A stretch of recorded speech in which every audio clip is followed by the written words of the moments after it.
Make sure you select the right button, Joe. Anyway, welcome to the qualifying session here for DTM here at Silverstone. No, I am not Dennis Graff, and nor is my co-commentator either. Yeah, sort out the right button, Joe, forgetting to mute yourself in the background. But I am JW97, and today I am joined by a guy who I don't think has actually been commentating for a while in the OC. You might know him as Nicola Zorbach. How are you doing? Quite good. How about you? Yeah, doing well. Obviously, it's been a while since you've done any commentary. Do you remember the last time you did any commentary, Nico, for the OC at all? I think it was last year. Was it GP2 or DTM? I can't remember. It Might have was a long been. time ago. I would probably think it was GP2 if I'm not mistaken. Three or, I think it's 3 or 4 months now. Maybe Flo Or can as yeah, correct Flo us. has just corrected us. It was actually DTM last season at Austin, your last commentary appearance, Nico. But welcome back to the commentary box. Anyway, we are here Yeah. at Silverstone for DTM, the most popular track, one of the most popular tracks in the world, and obviously the Yeah. most popular in the UK, of course. I think Silverstone has been on the DTM calendar every single season since it was introduced in 2010, and we are back again for another season here at Silverstone. And after last week, which we'll try our best not to talk about too much, I mean, this series is meant to be the Dutch Touringwagen Masters. You might as well have called last week's meeting at DTM the Demolition Touringwagen Masters, you know, because it was a bit of a demolition derby at the Nürburgring, so much so that it angered Flo to the point where it became a non-championship race as a result. No points were awarded, and even Christoph Berenek's pole position point got taken away.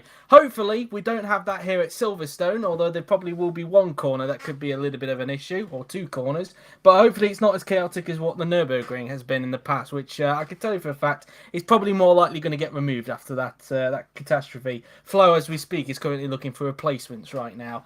But anyway, let's get on with the qualifying. Currently in the background, it is raining where I am. Is it going to be an omen for this? No, it's not. It's dry down at Northampton, although we are going to avoid that bit of rain that's happening in qualifying. Because where I am right now, where I live, it is bucketing it down with rain. Thankfully, it was not an omen for this qualifying session here at Silverstone, and it should be quite interesting. So, the points paying positions, they're pretty much what they were when we left Euro Speedway a couple of weeks ago. In that, Roman Quad currently leads the championship by 2 points ahead of Julius Anderson, and then a further point ahead of Daniel Adventure, who has been a little bit of a consistent driver this season as Mr. Adventure. And then there's a 5 point buffer between himself and fellow compatriot Bartosz Kloss in the Drivers' Championship. So as a result of Nürburgring not being counted as a championship race anymore, we've now got a 13-race calendar and 7 races left, which are of course Silverstone, Paul Ricard, Montreal, Austin, the old layout of Hockenheim, Spa-Francorchamps, and of course Monza. And we are here in the pit lane then here at Silverstone, and we are with Rifki Fakrazine, who he's currently lying in 7th in the Drivers' Championship, it's fair to say, after picking up 2 third places at the Red Bull Ring and Euro Speedway. I can't exactly remember where he finished at the Nürburgring, probably because I think everybody wants to forget about that race as quickly as possible, including Florian. Sorry if I keep reminding people of that. But, yeah, that's that, really. Oh, Is was it it bad the... that I quite enjoyed the Nürburgring race? Well, if you're a fan of demolition derbies, then maybe not, Nico. But anyway, as we are now on the track, then we've got 2 cars currently out on the track in the form of Gabriel Rico and one of the Audis. That might be Bartosz Kloss. I'm not 100% sure because I know there's 2 cars that have got a similar paint scheme for the Audi. I think one of them is Bartosz Kloss. I can't remember who the other one is though, off the top of my head. It's been 7 races and I'm still not used to where everybody is on the DTM grid. Oh well, but anyway. Rico is coming around the right-hander. Ironically enough, though, this is obviously the next race for the top class as well. So you've basically got a binge fest in terms of Silverstone for the OC. You obviously got DTM here this weekend, and then you've got GP2, which is also at Silverstone, and then you'll have the top class, which will be at Silverstone. So, yeah, a lot of Silverstone coming your way on this channel, it's fair to say. Now, important thing to remember as well, just going back to the top class, in fact, of course, currently right now as we speak, the 2021 top class sign-ups are still currently open, but they will close tomorrow at 10 p.m. GMT. So if you haven't signed up yet for the top class, you need to be quick, because they close tomorrow at 10 p.m. GMT. But also at the same time as well, the 2021 GP2 sign-ups officially open as well at the same time. So very interesting stuff there. Of course, like in previous seasons, the GP2 sign-ups will be open for at least a month. So obviously tomorrow's date, it is the 5th of February. So when they close, it will be the 5th of March. And in fact, I think that is exactly 4 weeks, because the way the dates sort of work between February and March, it's kind of similar, isn't it? Because there's only 28 days in February. So I thought it was 29 days this year. 28 days this year, Nico. It's 29 when it's a leap year. So obviously the last leap year we had was in 2020. The next one is in 2024. It's every 4 years. Oh. So so anyway, Gabriel Rico has just started his lap. He's done a 25.664 in the first sector there then, as he just makes his way around the long swooping left field corner now then. And as he will now make his way down towards Woodcote. And I think every car is now out on the track. Yes, they are, because there's nobody on the mini-map that's in the pit lane. So all 22 cars are out on the track. Usually somebody gets left behind on the next set of laps. So it will be interesting to see how that one works. Now, I should point out that this commentary team that you're hearing right now, me and Nico, it will only be just for today. Now, I'm not sure about Nico's case. I'm not sure if he's going to be there tomorrow. He might be, he might not be. But I definitely won't, because I'm usually not available on Saturday. So it's only today that you've got my voice. It'll probably be somebody else tomorrow. Who that will be, I am not 100% sure. Flo will deal with that when he can, really. So anyway, as Rico now then makes his way down towards the final few corners on the racetrack, the left and double right-hander we go, and then heading towards the final corner and onto the pit straight will go Gabriel Rico, and the benchmarker time is going to be a 1:32.412 for the Brazilian. That gets beaten by Krzysztof Berenek, who goes 5 tenths quicker. Suarez goes into second place, and then Shahin goes to the top by half a second ahead of Berenek. Here comes Thomas Bennett, he slots into second. Matthias Turek next across the line in P5. Maxim Titkov across the line P4, the Russian goes. Matteo Catalan slots to P4. Campana slots to P6. Here comes Max Norberg in the BMW, only P8 for the former Formula E champion. Nella only P10 for the former top class champion. Here comes Roman Quark, the current championship leader. He goes fastest by 32 thousandths of a second. So Quark currently at the top. Fakrazane goes into 6th position in the Mercedes. Here comes fellow Mercedes driver Jared Fosbury across the line. He will now go. He slots into 4th position. Will Parrish now coming across the line. The American slots to 8th. Here comes Florian Volker, the 5-time top class champion. Only 14th that time by. Adam Wolf, P5 for him at the moment. He's had quite a shaky season as Adam Wolf this season. Barges Kloss, only 18th for the man sitting in 4th in the Drivers' Championship, and only 19th for Daniel Adventure, who currently sits in 3rd in the Championship. Mackenzie 6th, and Bobo 17th. Here comes Julie Sanson, currently 2nd in the Championship, only 14th on this first run. They're the first runs done with, and so far it is current championship leader Roman Quark, who is at the top of the timing sheets by 32 thousandths of a second ahead of Halu Shahin. So some very interesting laps, you'd have to say, Nico. Yeah, really interesting. Indeed, so. Quite surprising, actually, that the BMW was the fastest. I don't know if BMW was always the fastest, but Quark goes even quicker on this lap. And apparently, according to Dennis, your last commentary was actually Australia 2020, according to Dennis, not last season's DTM race at Austin. So, interesting. I think that was the last time you did a DTM commentary, but I think overall it was top class this season, which was, God, that it seemed like yesterday. Well, it did seem like yesterday, because that was at the back end of last year, to be honest with you, which was it November. was, I think, in December. November, actually. It was end of November. So. Or November, I don't know. Yeah, it was end of November, the Australian GP race in 2020. So, and unlike in real life, that Australian Grand Prix did actually happen. So, let's moving on from there. So, obviously, as well, I mentioned about sign-ups closing and opening on Saturday, the top class in GP2 that is. And then the day after that, of course, we will have the provisional calendar for the top class being revealed at 7 p.m. GMT. Not 10 p.m. GMT, like I mistyped on Twitter. That's my mistake. I kind of got the sign-up time stuck in my head there. It was actually it's actually 7 p.m. GMT, so the same time as it was last week. No, 2 weeks ago, in fact, when we... and the 11th team got revealed, which, if you don't know already, is Lamborghini. So I was surprised about that. I didn't think Lamborghini could be the To be honest, you're 11th not the only team. one. In fact, I think pretty much nobody thought it was going to be Lamborghini. There were some people who were saying it was going to be Porsche, some saying Toyota, some saying Subaru because of the fact that that Yuri owns a everyday car as a Subaru, and I was thinking about Arrows, to be honest. well, Yuri did say it was a manufacturer, and Arrow's really a manufacturer, is it? It was an unfortunate team that sadly folded. So. Back in 2002. We need more orange in F1. Yeah, I mean, we do have the Papaya McLaren, don't we? But yeah, it's not the same. Something black and orange like Arrows, or a yellow car like Jordan would be nice again. That's just my humble opinion. Yeah. Not like I want Jaguar back because it was green, but that's another story. I think some people. I think I did see a couple of people thinking it may have been Jaguar. I mean, I know that Flo fooled a couple of commentators in GP2 for thinking it would be the Blue Oval Ford, but obviously Flo had no idea what it was, and I think he just said something just for the sake of saying something, really. But it wasn't Ford. In fact, the complete opposite of Ford. It's fair to say. Although I do believe Lamborghini are also rivals with Ferrari in that they are both their bases are in the same location. They're both of them based in Maranello. So yeah. Anyway, Christoph Beranek now then is on the track. He's out first this time, unlike previously, which was Gabriel Rico. Although Christoph was second out last time around. So hello to everybody who's in the chat, by the way.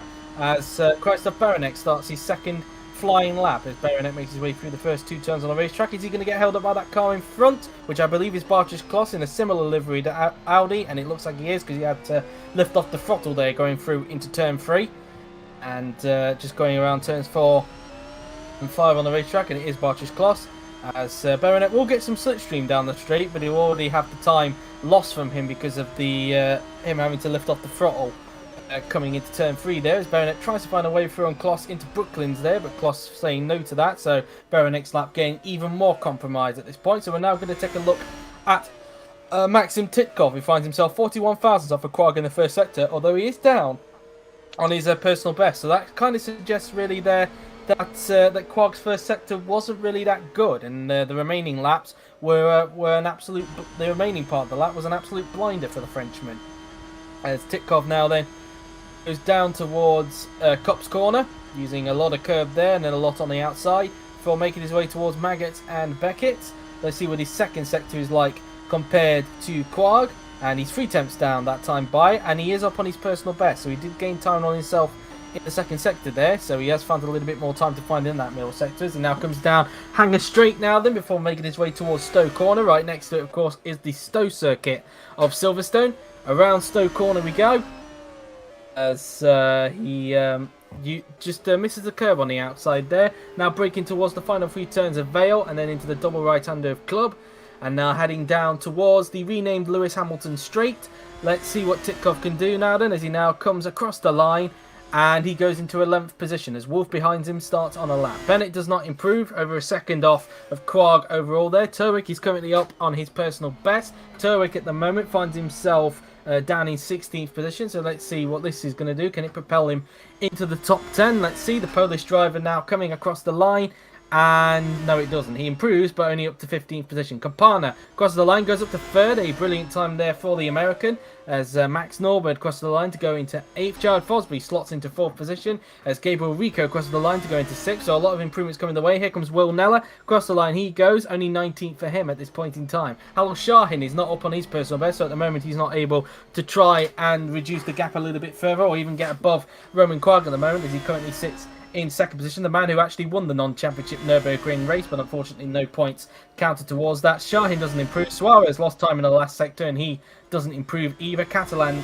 nods as he. Here comes Roman Quag, not up on his personal best, and he remains on a 131.333, as Mackenzie, meanwhile, goes up into 5th position. A former British Grand Prix winner in the top class might have had here at Silverstone, so obviously having a lot of experience around here. Adventure, meanwhile, goes up into 8th, a big improvement there for the Polish driver, as Florian Volker, who's down in 19th, goes up to 17th, finding time in the last sector, but still not ideal for the 5-time champ in the top class, of course, as those 2 drivers there that crossed the line didn't improve. Here comes Rivki Fakhrizadeh across the line he goes, and he remains in 13th position as Julius Anderson, who's currently way down in 18th, remains in 18th position. He's had a bit of a shaky few races as Julius Anderson, looking to see if he can turn his momentum around as best he can, but so far not going well at the moment. We just saw Wolf there not improve on his personal best. I think that's these sets of runs done with, if I'm not mistaken, because Rico is coming into the pits. So at the moment, Quark's still at the top, but we had a lot of improvements that time by Nico.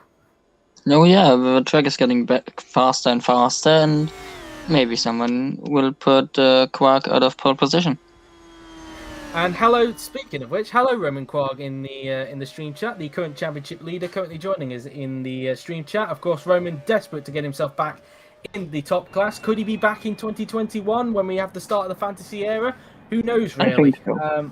I think so. I think he has a good chance if he wins the title or finishes in the top 3 in the standings.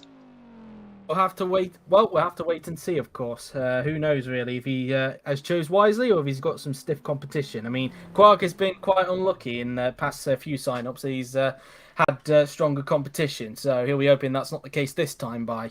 As Halil Shahin has been rolled back into his garage there, currently in 2nd position. Obviously, Baronet was the first to go out last time by. Will anybody else go out first this time, or will he go out first again this time by? We shall see. And yes,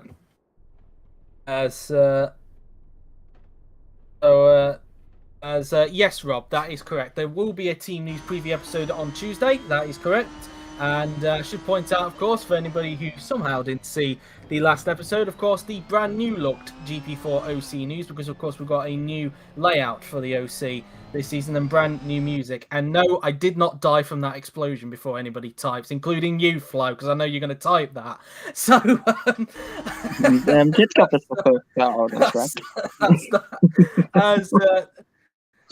Oh, thanks, Flo. Thanks. Oh, well, thanks. Thank you very much. Anyway, as moving on, as otherwise we'll giggle ourselves out of this stream if we're not careful. So anyway, it's Titkov now that makes his way through. To get kicked out of a commentary box. I don't know. Hashtag Joe was hospitalised. No, I somehow crawled out of the wreckage. Don't ask me how, but I crawled out of the wreckage. So did you end up like a marshmallow on a campfire? Probably. I did have probably some soot on my face. It's fair to say from the fire, so from the ash. So that's that really is. Now we look at Maxim Titkov. Now then, he makes his way towards the final 3 corners on the track. As he now comes around club corner. Pull yourself together, Joseph. Anyway, as down the straight goes Maxim Titkov as he now starts his 3rd flying lap. I believe this is his 3rd. I believe he wasn't the one that got held back last time around, as we have just over 10 minutes to go in this qualifying session. And as we're going to actually ride on board with Titkov throughout the entirety of this lap. He makes his way out of turn 4 and then makes his way towards the flat out turn 5 before making his way down the Wellington straight. Let's see if he's up on his personal best. Titkov at the moment currently in 15th position.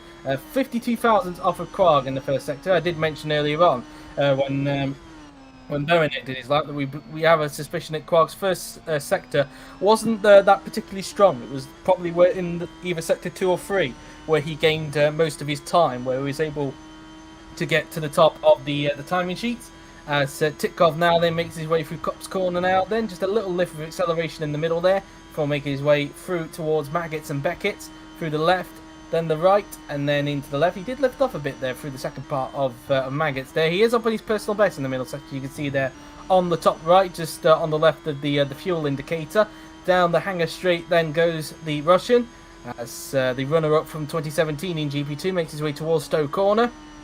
And probably, if we were going to say a problematic corner for the touring cars, it's probably that as well. Not just in this, but also in BTCC as well. Through the left and double right-hander goes Titkov.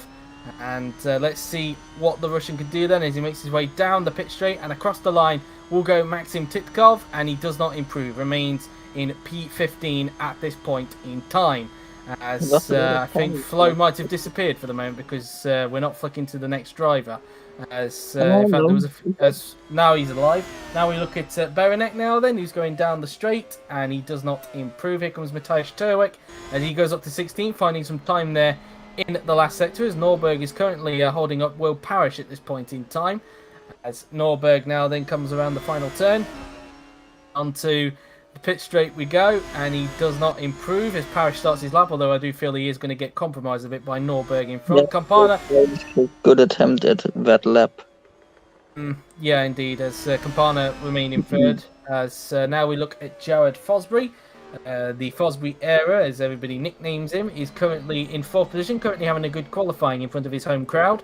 But let's see if he can find a little bit more in the last sector. Currently down on his personal best. We've seen people improve in the last sector a few times during this qualifying session, but Fosbury is not one of those, and he does not improve, remains in fourth position. Bennett stays where he is. Rico stays where he is at this point in time. Ibobo currently up on his personal best, way down in 21st at the moment. The man who's been in every season of DTM in the OC. As Ibobo across the line, that's a big improvement to go up into fifth. So he's got off the back row and he's pushed Nella back down onto the back row. Adventure goes up to fifth, an improvement for him there, gets above of Ibobo. Nella across the line improves, but only in 18th position. As Suarez was improving, but lost time in the last sector. He remains in P19. Volker P20 is up on his personal best, and he goes up to 13th, so he pushes Suarez down a bit more. Fakrazane then goes up to 12th, so that pushes Volker down to 14th position. And Mackenzie remains where he is in P7, as Catalan is currently up on his personal best. Down in 15th at the moment is the Italian, as Catalan now then crosses the line, and he loses time in the last sector, remains in 15th position. Roman Quarg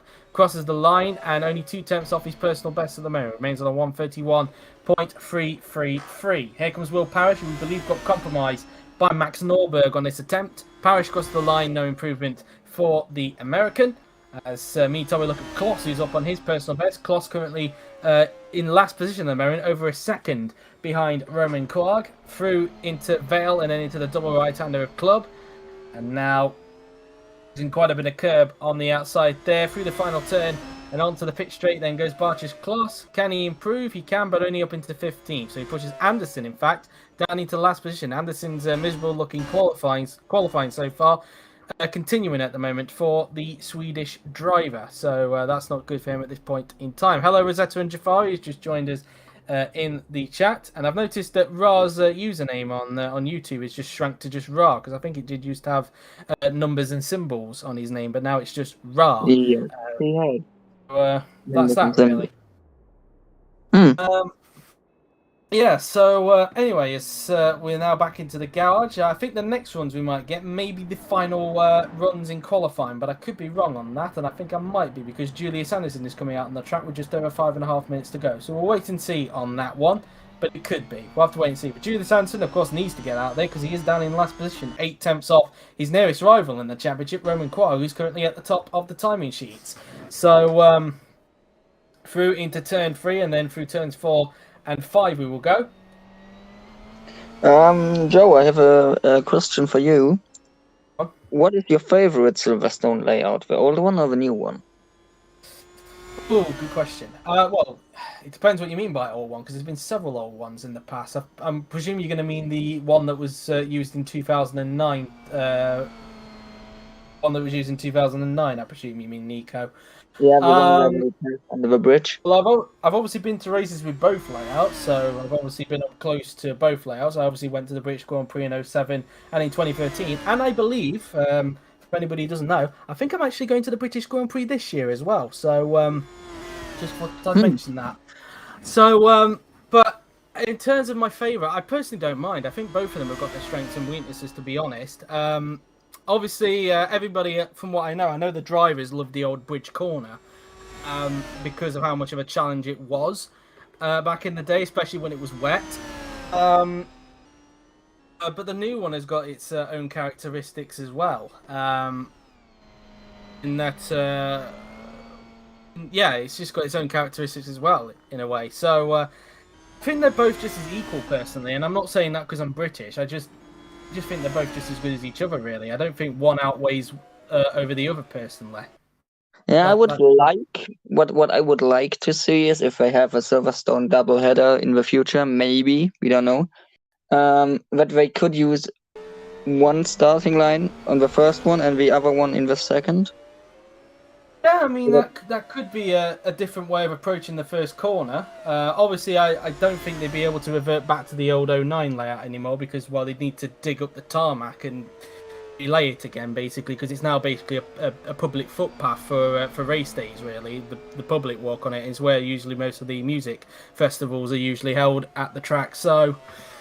Yeah, that part of the track is not part of it anymore, though you can still see where the old track used to go because they have kept the tarmac, I think, for memorabilia purposes, really. And I think when I went under the old bridge, in fact, I think I did see some lights underneath there. Although, having said that, I don't know if any other later series has used that as a pit straight at all. I know Formula 1 used to back in the day, but back in the day they didn't have start lights. They had a checkered flag to start the race. Oh yeah, a bit weird that really. That's what I spotted when I looked under the bridge last time I went, which was in 2017 for MotoGP. Anyway, back to the action. Julius Anderson is currently not up on his personal best, and I wonder if he did get held up by some traffic that was in front of him. But he's coming around the final few turns. Wonder if he'll gain anything in the last sector, like we've seen a few people have so far in this session. And I believe this will be his last lap due to how much time there is left on the clock and what the lap times are. And Anderson does not improve, so it looks like Anderson is going to be starting in the last for tomorrow's race at Silverstone, as Titkov now then goes around Stowe Corner and are coming around the final few turns on the racetrack through the left and into the double right-hander. As let's see what Titkov is able to do as he makes his way down the pit straight and across the line goes Maxim Titkov, and he does not improve, remains in P18. As here comes Christoph Berenek in the Audi. And Mr. Trollman on Twitter, it's fair to say. Mr. Christoph Berenek. Berenek now then coming down the pitch straight and across the line will go the Czech driver. He does not improve and remains in P13, unlucky for some. Here comes Gerard Fosbury, who just makes his way through the double right-hander of club.